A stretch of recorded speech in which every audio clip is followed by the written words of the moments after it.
Welcome back to Land Matters, the podcast of the Lincoln Institute of Land Policy. I'm your host, Anthony Flint. Well, we're still in the midst of what might be called a time of the overlapping crisis: climate, the coronavirus, and a painful reckoning of ingrained racism in society. And it's becoming clear that economic and racial disparities that have been revealed so starkly by each crisis have prompted a reassessment of a range of policies that are either helping or hurting the quest for spatial equity. At the center of that, arguably, is one longstanding problem in so many communities in the U.S. and around the world: a lack of affordable housing. Joining me today are two leaders in the effort to make safe, green, well-located, affordable housing more abundant. Kim Vermeer, president and founder of Urban Habitat Initiatives, and co-author of a new book, Blueprint for Greening Affordable Housing, out this summer by Island Press. And Andre Leroux, executive director of the Massachusetts Smart Growth Alliance. Kim and Andre, thank you for joining this conversation at Land Matters. We're not back in the studio just yet, so thank you as well for joining on Zoom. Let's start with the big picture. We've seen a kind of chipping away at the affordability crisis with various policies and initiatives: inclusionary housing, community land trusts, accessory dwelling units, manufactured and modular homes, and more recently other efforts to pave the way for more multifamily housing through zoning and other regulations, including bans on single-family only zoning. A little like the Red Queen, though, it's been challenging to make progress. For every thousands of affordable homes created, thousands more are lost in the wave of redevelopment and, in many cases, gentrification and displacement in hot market cities. So now help us think about this. How do you think all of the staggering events of 2020 might play out in the matter of housing? Do you think it might spark calls for more radical or comprehensive action? Kim, let me start with you, and then we'll ask Andre to weigh in. Well, thanks, Anthony. I'm really glad to be here today. And I guess I'm an optimist, and so I hope that we are going to see some willingness to radically rethink things. And I think there's a lot that we can be talking about and probably will talk about later in this podcast. But for me, I hope that the new awareness in the white world about structural racism and equity is going to mean that there's going to be a reframing of so many of the NIMBY issues that are keeping anything except single-family homes from being developed in most places in America. I think a lot of advocates would argue that racism has been a strong undercurrent that no one wants to talk about in the whole "don't build it here." And maybe this is an opportunity to crack that open. Andre? Yeah, thanks, Anthony. In my opinion, COVID-19 has certainly put more wind in the sails of social housing policy, as well as more environmentally sustainable and livable design. You know, when people were locked down, it became crystal clear that your housing determined whether you were going to survive or even enjoy lockdown or be driven crazy by it. And here in Massachusetts, we're fortunate because the quarantine led to passage of the strongest eviction and foreclosure moratorium in the country, one of the few policy items that the legislature got on top of during the crisis. And I think that, there's a recognition now that housing is more of a right and a necessity than it was before. I think it puts rent control on the policy agenda going forward, gives it a validity it didn't have. And although we put an important Band-Aid on the problem in the short term with the moratorium, we're about to enter a world of pain in the housing market. And the real tsunami is going to hit us in August when enhanced federal unemployment benefits go away. So the single most important thing we can do in the housing world right now is prevent thousands of low-income families and even moderate-income families from being displaced from their neighborhoods. To sum up, I would say in general, I think the coronavirus crisis has increased political support, at least in liberal areas like much of Massachusetts, for more proactive government intervention in the housing market. I think there's more of a shared sense that, as I said, housing is both a right as well as a health necessity. And Kim mentioned the racial justice dynamic of it as well, which is critically important. Well, Amy Cotter here at the Lincoln Institute, in an essay in the summer issue of Landlines magazine about the future of density, says that our policies are going to have to do double or even triple duty. So Kim, this question is for you, based on your book. you write about how it's possible to have both affordable and green, sustainable housing. But is it really? It seems like it might be more expensive to make housing green and sustainable and energy efficient. So how do you do both? Is it possible to do both? Well, interestingly, a few weeks ago, I participated in the U.S. Green Building Council's Social Equity Summit to discuss how they might address social equity. And then Diane Dillon Ridgely, who's a leader in green thinking, I think said it very well. She said, well, people say that green is too expensive and isn't affordable, but the reality is it's always cost. It's just been a question of who pays. And so I think one of the fundamental premises that my co-author Walker Wells and I have in our book is that green plus affordable equals sustainable. So we think about it, if housing is cheap, but it's cheap because it has high utility costs and then it's unhealthy, or it's located 3 bus rides away from where the job centers are, that is not actually affordable housing. And the families who live there are paying an enormous cost for that supposedly cheap housing. So our premise is that it is green plus affordable that makes it sustainable. And in terms of doing double duty, we also make the case that green affordable housing is an important contributor to climate resilience. And the more we are thinking about making communities more resilient and thinking about social cohesion and how that contributes to community resilience in the face of emergencies, whether it's climate or pandemic, the more important it is to have stable, affordable, healthy, cost-effective housing in communities. And then the third part is that green housing really promotes health. And so if we think as the pandemic is making us much more about the connections between housing and health, we definitely are going to see double duty as we think about green, affordable housing and the role it plays in better health for families and for communities. Andre, your organization commissioned a report recently that showed there were all kinds of roadblocks to building multifamily housing in Massachusetts. Tell us about some of those barriers and what, at the state or local level, should be done to bring those barriers down. There's so much control at the local level. In Massachusetts, you need a 2/3 majority to pass a zoning change or get different types of housing built. That's just one example. But tell us about what's getting in the way of building more housing.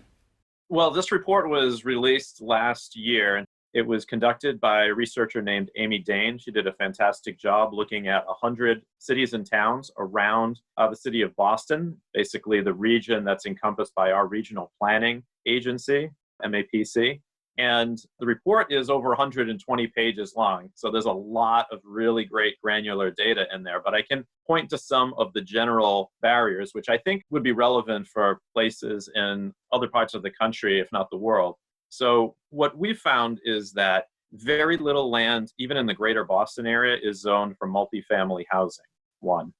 2, the area that is zoned for multifamily housing is often low density or built out already. 3, 55 of the 100 communities have age restrictions on their multifamily housing, and 28 out of 100 of them have bedroom restrictions.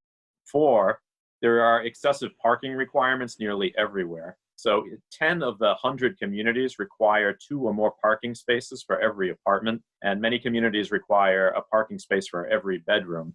And then, finally, we're seeing a trend in terms of permitting process becoming increasingly discretionary and political.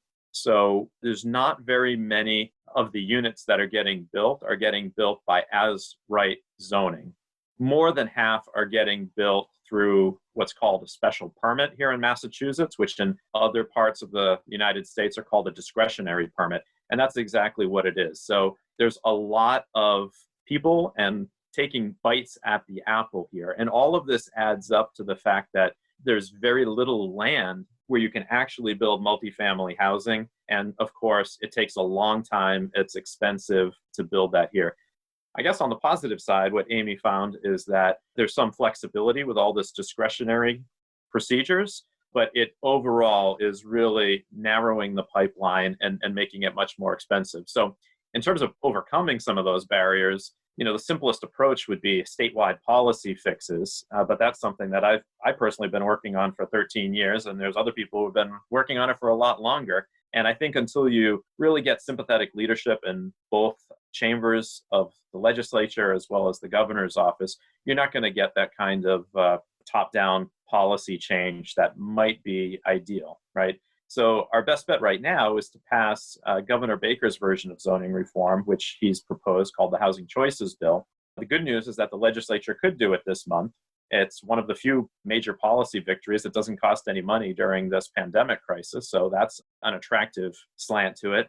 And while it wouldn't require any cities or towns to take immediate action, it does grease the wheels in the right direction. And it would basically reduce this supermajority vote that you just talked about, Anthony, to a simple majority vote for a series of best practices like reducing parking requirements, like creating multifamily zones, probably about 10 to 12 best practices. Because right now the politics is just that a minority number of folks in a community, classically called the NIMBYs, the not in my backyard opponents, are able to block housing projects in particular and zoning changes in general. So this would profoundly change the local politics, I think. The last thing I would just say is that last year there was some great research done by a team of faculty at Boston University, and they published a book called Neighborhood Defenders that really showed definitively for the first time that people who are represented in local development decisions in Massachusetts are significantly older, whiter, more male, and overwhelmingly they're homeowners more than the general population. So the challenge is that they're making decisions about what our communities look like when they may not even represent our communities today, let alone 30 years from now.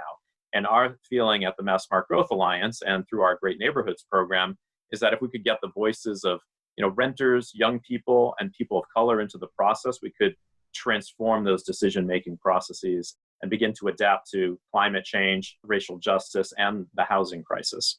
Well, that sounds smart. It's really about the rules of the game, isn't it? The underlying framework for making land use decisions at the local level. Now let's turn to another challenge. There's no shortage of bad news out there, but some are predicting a wave of evictions in the near future after stimulus aid runs out and local and state governments potentially lift eviction moratoria. I'd like to ask you both about the importance of rentals, and not just home ownership, as important as that is. Andre, let's start with you, and then we'll go to Kim. Yeah, for me, this is top of my mind right now. I'm very concerned about what's going to happen once the federal enhanced unemployment benefits run out at the end of July. I think we may be facing a real crisis in August, and the federal stimulus package might have lulled us to sleep a little bit, thinking that we avoided the worst of the situation, but we just put it off. So folks who have been protected by the eviction or foreclosure moratoria, their rent is still accumulating, and the entire bill will come due on August 1st. So what we're trying to accomplish is find funds that will help people bridge to a stabilized rent situation a few months down the road. And in Massachusetts, what I've seen at the local level, there's some interesting creative things happening. So we have in Massachusetts a state policy called the Community Preservation Act. Many communities have adopted this, which is sort of a surcharge on property taxes, and it can be used for historic preservation, open space improvements, or affordable housing. And many communities are tapping into their affordable housing funds to create or expand rent stabilization programs.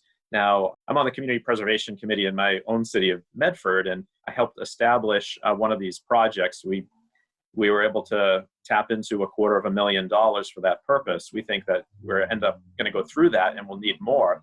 And other communities are doing more. Chelsea, which has been one of the hardest hit cities by the virus, they've allocated $1.5 million of CPA money to rent stabilization.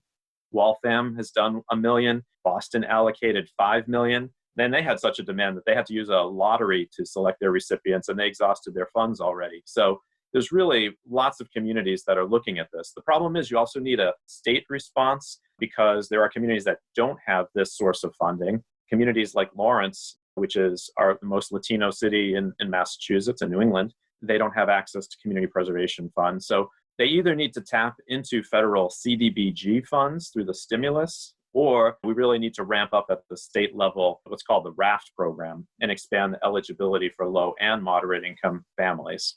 This is the short-term problem that we need to get through, or else we're going to end up displacing a lot of folks away from public transportation areas. And in the long term, we have to start looking at what are the solutions to that. How are we going to increase, maybe have affordability districts around transportation hubs? Maybe we can start eroding the power of single-family zoning and allow more two-family, three-family, accessory apartments in single-family areas. And we need to tackle the zoning situation as well, because we just need to have more areas where you can build apartments. Kim, how do you see the homeownership rental distinction? And I imagine you want green affordable housing for both forms of shelter, though, but right, isn't rental a pretty important part of the picture? It's absolutely a critical part of the picture. And I think along with Andre, I'm very concerned when you read a report in yesterday's Boston Globe that as many as 120,000 families are at risk of displacement from the private housing market as all of the subsidies and supports we've had in place for the last few months go away. That's a catastrophic level of dislocation. And so I hope that Andre is right, that there are going to be policy solutions at all levels that are going to try to prevent as much of that as possible. But when we pick up the pieces, I guess I would hope that we start having a policy conversation about a wider range of tenure types and housing structures. Right now in affordable, we basically have market rate rental and affordable housing restricted to people with pretty low incomes and nothing in the middle. And so just thinking about other options, more social housing options, whether it's tenant-owned complexes or, everyone talks about wishing that cooperative housing would get more traction. We look at kind of the German models of the worker co-op housing and things like that. If we really think about what people need, they need stability, they need predictability, they need a little bit of control over their homes, right? And if we can begin to think about policy solutions that get us out of this duality of housing for the very poor that's pretty well protected and market rate housing where everybody's on their own, I think that would be something I would hope for as a possible outcome from this whole situation. The so-called missing middle, right? Right. Okay, let's pick up on the future of density, which has been in the spotlight in the coronavirus crisis. In terms of the transmission of the virus, the conditions of overcrowding and proximity seem to be more to blame than simply the density of cities writ large. I think we're all envisioning thoughtfully planned density and different types of housing, duplexes, cottage courts, house-scale buildings with multiple units, taking into account the public health considerations. What are your predictions for the future of density? Well, I think you're so right to point out that a lot of the early discussion has really confused density and overcrowding. And I think there's also been, let's call it, some blame placed on multi-generational living, because that often is the case, especially in the immigrant communities. And I think that density is with us. There's just too many advantages in urban areas for density. So I'm skeptical when people say, oh, we're going to be less dense. We're going to all move to the suburbs. I don't really see that happening, but I agree with you. It's going to have to be more thoughtful, and we're going to need to think about the way we can safely have intergenerational living as part of what we rethink. Many people think that our separation of generations really hasn't been a good thing socially and economically for many different kinds of families and family configurations. And so, there has been policy talk about making that easier. So let's do that in a much more thoughtful way. And then being stuck at home and working from home, it's made it clear that people also need much better connection to nature and to easy access out of doors with enough space. So we have to think about ways to build the housing, but also then connect it to the outside, to nature, to the larger region in ways that people can be safe at home, but also then connect to the outdoors to stay healthy and sane. Andre, can we get better density out of all this? Well, this conversation about density is so classically American. There are plenty of much denser cities all around the world that have weathered the pandemic better than we have, and we've really just bungled it. So I think it's a bit of a red herring to talk about, this conversation. I don't see the death knell of cities happening anytime soon. I think people still want to be part of a community. They want to be in walkable places. They want to be close to friends and family. I'm originally from a small city in central Massachusetts, Worcester. And, my mom lives by herself in a single family home, almost rural area. And it's been really tough for her to be on her own for 3-4 months. So I go out there and visit her as much as I can. But I think, as Kim said, we really need to get better about the kinds of housing that we're building that families, that work for families, right? We need to figure out how to reknit our society back together and build housing that enables us to do that. I think the last time we had a terrible housing crisis in this country in the 1920s, we solved it by letting people figure out their own solutions, right? And that is what generated what's classically known around here as the double deck or triple deckers, right? 2 and 3 family homes in this area. Well, now it's illegal to build double and triple deckers almost anywhere in Massachusetts. So we need to start with fixing some of the basics and giving them more flexibility to do more creative things, particularly with single family areas. Well, that's inspiring to hear that there's that kind of creativity out there. Let's pick up on that and conclude with your ideas about what other kinds of innovations and out-of-the-box thinking might help turn crisis into opportunity. For example, HUD Secretary Ben Carson recently supported the conversion of unused office space into housing. There's likely to be a lot more vacant office space as more employees work from home more often. Will we see a major reinvention in the ways that our cities are composed? Kim, let's start with you. And Andre, you can have the last word. I'm skeptical about that conversion because the the floor plates of the modern office building do not lend themselves to housing. They're way too deep. You can't get light and air and connection into them to create housing units.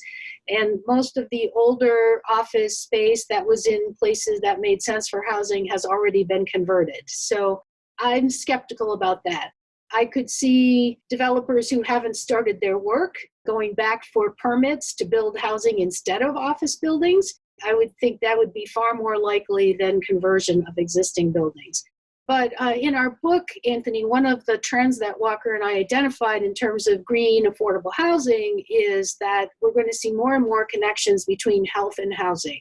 And I do think that the pandemic and everything that we've done in response to that is going to accelerate that trend. And it's going to be not just thinking about healthy indoor environments and how we reconfigure spaces to work better for multi-generational living and for working from home, but thinking about things like the health people and smart technology and how that could connect us better to take health metrics at home and transmit them to our doctors. So I think it could accelerate those trends in smart, healthy homes. And then, as we talked earlier, just really thinking more about active design and the connections. If people are spending more time at home, how do we make that work from a health perspective for people? Andre?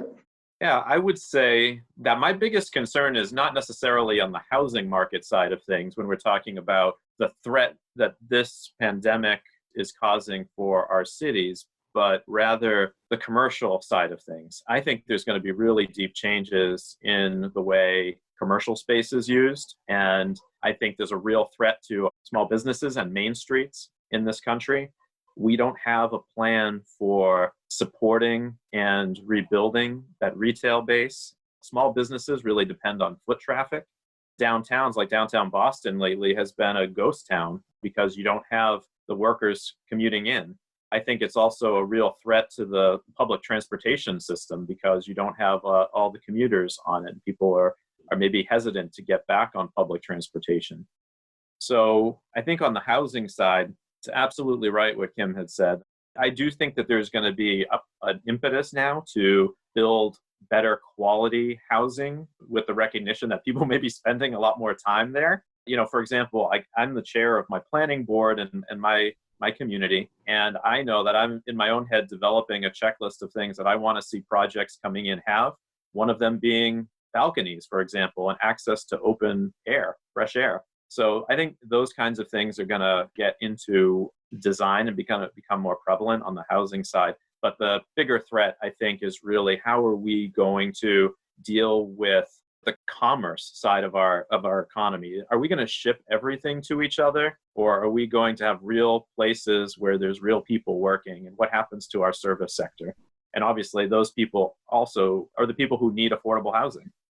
Kim Vermeer and Andre Leroux, thank you for joining this conversation. You're both doing incredible work, and we're honored to have you on the show. And that's it for Land Matters, the podcast of the Lincoln Institute of Land Policy. You can read a number of articles related to the topic of housing and zoning and land use, all in the context of climate, COVID, and racial injustice, at Landlines, the Lincoln Institute's quarterly magazine. Find it on the web at lincolninst.edu, and you can also follow us on Twitter. The handle is @landpolicy. Until next time, I'm your host, Anthony Flint. Thanks for listening.